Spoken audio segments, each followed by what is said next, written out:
آپ یعنی سیدنا غوث اعظم رضی اللہ عنہ نے فرمایا کہ تمام اولیاء اللہ جب قضاء و قدر تک پہنچے تو رک گئے اور میرے لیے ایک روزن کھولا گیا، تو میں نے قضاء و قدر کو پھاڑ ڈالا، یعنی میں جیسا کہ اللہ تعالیٰ نے مجھے مطلع کیا قضاء و قدر کی حقیقت سے مطلع ہو گیا، بس دوسرے لوگ اس سے اصل میں عارف اور اس کی حقیقت پر مطلع نہیں ہیں۔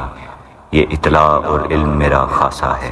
بیان الاسرار صفحہ 300۔ من جانب شعبہ نشر و اشاعت دربار قادریہ فاضلیہ بٹالہ شریف، فاضلیہ کالونی، فیروز پور روڈ، لاہور۔